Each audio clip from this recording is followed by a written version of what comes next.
Ladies and gentlemen, welcome back to another episode of the Main Cause Podcast with your host Kalz and my special guest for today, Miss Paulette Kumalo, also known as P. Dot. Oh yes. Thank you so much for joining me today. Thank you for having me. Of course, I've been trying to get you here for a while, but you've been busy. Yeah. Busy thriving, I hope. I hope so too. Yeah. So how's 2023 been treating you so far? 2023 is full of evolution. Okay. I am becoming someone that I'm meeting every day. So I'm really excited to figure out who I am. That's what I'm doing. Exactly. As long as you're proud of who you're becoming, then you're Yeah. heading in the right direction, I feel like. Yeah. I mean, she's weird, but like, I get her. Weird is good. Yeah. It's 2023. Weird is the new cool, literally. So, without delaying it, our topic for today is quite complex, but we're gonna unpack it in a way that is digestible for the everyday consumer. So we're gonna talk about transformation. Now, I understand transformation on so many different levels: personal transformation, physical transformation, social transformation, cultural transformation. I feel like we're living in a time where everything is changing. Yes. Literally, the Gen Zs subscribe to a different line of thought and value system than we did. And that's like not even a 10-year gap in generation, right? So from your perspective, how would you like to tackle the subject of transformation? Because it applies to so many fields and scopes. It does, yeah. It is a wide topic, and I think it's only getting wider because things are changing every day. Mm-hmm. Things are being invented every day. People are discovering new ways to be people every day. I'm discovering how to be a new person every day. Things are moving really quickly as well. We don't have the same world that the people who were our age 10 years ago have. Technology is changing that really rapidly. I also think that we are moving really fast towards being able to access all sorts of information about what we can and cannot do. It's a good thing and a bad thing because sometimes I wish we would slow down. I mean, I'd like to have the opportunities that I wanted 10 years ago. Like what? Well, besides being able to buy a house on one person's salary, because that was being done 20 years ago. Mm-hmm. I can't see that happening now without significant difficulty or like being a very, very high up on the 1%, which is... Would you say that's because obviously there aren't enough jobs? Or even when you do have a job, there's a segregation within the workspace that doesn't allow for an individual to kind of pass a certain tax bracket until they have X amount of years of experience? So yes, there is that. But on a more general scale, the world is unlivably expensive and it's becoming more and more of that every day. Basic things are costing us a lot more than they cost people who in my position 20 years ago. That's really all it is. Yes, there are boundaries or hurdles, especially with transformation in the way that we're developing as young professionals. We, like you said, are really different personality-wise from the people who came before us. And it's doing something. There's a wave of change and just like transientness in our generation of workers or people, employees. People are less willing to stick to one thing because the world that we have access to, the world that we are seeing on social media is showing us that there's always options. People 20 years ago thought that they had to work really hard one thing, which was great for them because they got good at what they were doing, even if they were unhappy at it. But we are at a point where all we know is that there's so much out there that we haven't tapped into. And if I'm uncomfortable, even for 6 months, I'm not going to continue doing it for the next 6 months. And that is a big change. Exactly.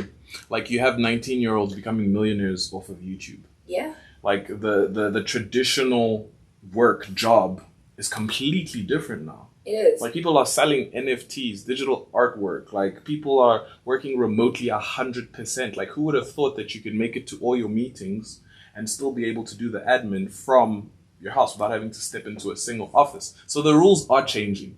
I'm just concerned that the acceptance isn't really moving as fast as the transformation is.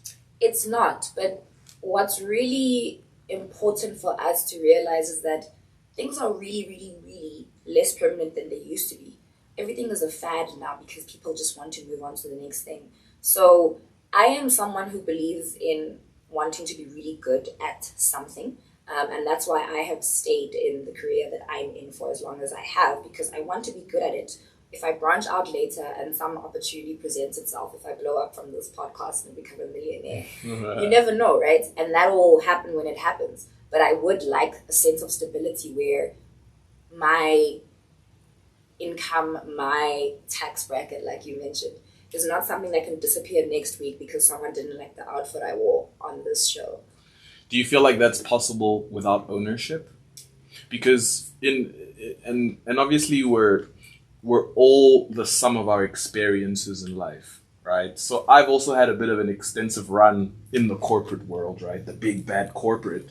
And I made it very high up the food chain only to realize that no matter how high you go, there isn't long-term financial sustainability unless you're owning it.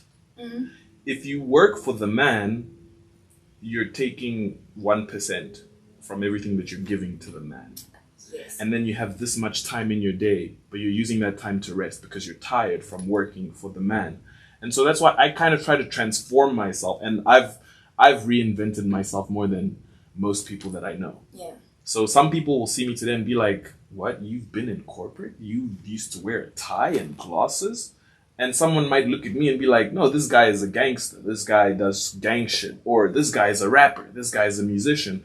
All for the simple need to survive through the continuously changing climate. Like you said, it's moving way too fast. Mm-hmm. And if you're not jumping on the wave fast enough, you're going to get left behind. And so I've come to the conclusion that, and this is business specifically, owning something, owning your business is tough. But in the next 5 to 10 years, you're going to be providing jobs. You're going to be giving opportunities to the people who are marginalized, who are discounted by the system because they don't qualify to go up the rank as a manager, as a supervisor, as XYZ. So you have, with your experience, you have the power to solve someone else's problem. And that's kind of where I want to play as far as continuously transforming myself, is that you can hone your skills for 100 years. You will be the best at your skill.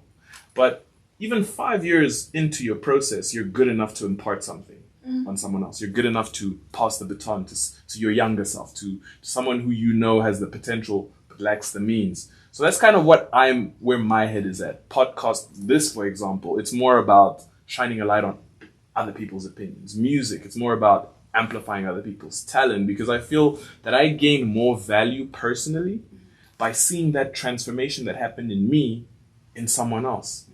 So I totally agree with you that we need to consistently be on the lookout for where the climate is changing so that we can transform along with it. But that brings me to my next question. On a social front, to what extent do you think that everyone's transformation should be included?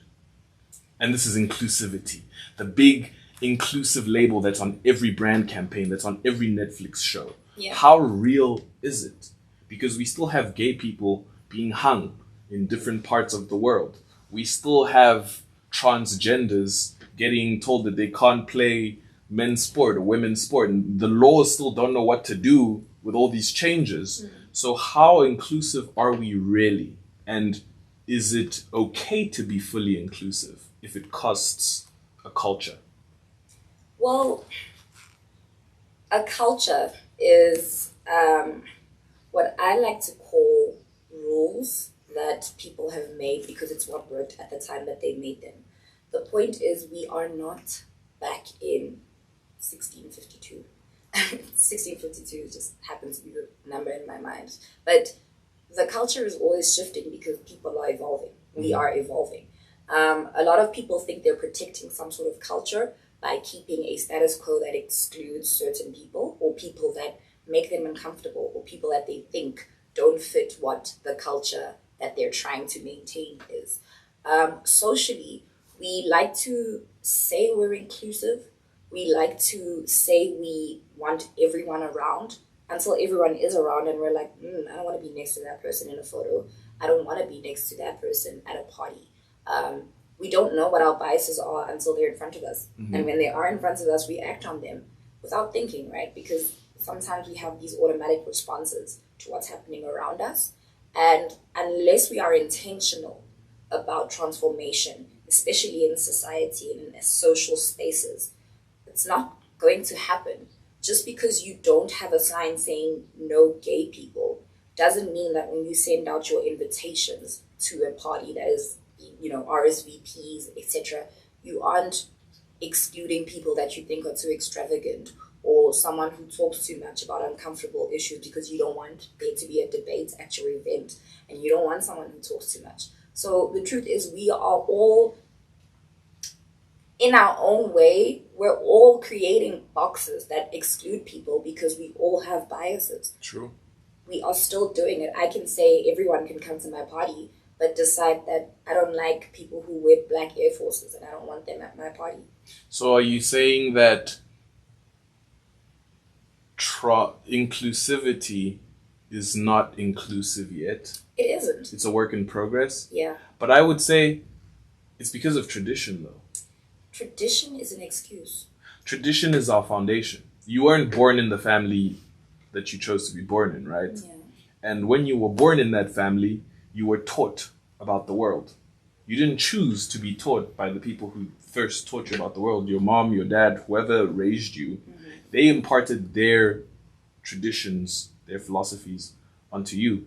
And growing up, for the most part, that's how the average person operates, right? Yeah. At the end of the day, they'll make the decision that makes sense based off of the tradition that they were taught, the foundation that they were taught, the belief system that they inherited, right? So is the job to change tradition, or is the job to completely discard the past? Because if my parents raised me to say a boy and a girl should only be together, a girl and a girl can't go together, it's only a boy and a girl, opposite sexes, right? So it's not even that I'm transphobic or homophobic. I'm going into the world with that belief system.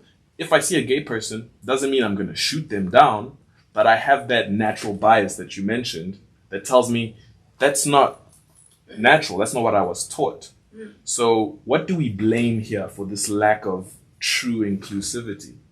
And what is the cost of being fully inclusive? The cost is not what I'm concerned about, so I'm not sure what that would be. But you say natural bias. Bias is not natural. And you're absolutely correct. We only know what we have been taught. We only know what we've experienced. But if someone or if your parents brought you into this world and they told you black people are Satanists, and that's every time you see a black person, you are concerned that there's a Satanist next to you, how is that any different from racism, which you probably think is incorrect? How is that different from any other form of phobia or hatred that you think is incorrect? The point is, tradition and history are not unflawed ideas. True. They have their flaws and there are reasons why they exist. People don't like what they don't know, and you can be born to whoever. You're right, you don't choose who you're born to, right? But you are a person at the end of the day. You're not a programmable machine that can't unlearn things. You are born and you know what's right and what's wrong and what feels right and what feels wrong. You can decide whether you're going to carry the biases that were taught to you at a time when you didn't have the ability to think critically, or you can look at the world that you're in now and say, those biases don't make me feel good about how I treat someone. Mm-hmm. Those biases don't make me feel good about how I feel when I look at this gay couple. And I'm going to put the spin on it because this is my experience. A lot of people say, and a lot of people like to hide behind, well, this is what I was taught and that's all I know. I have gay parents. In fact, it took me a long time to find out that people were heterosexual.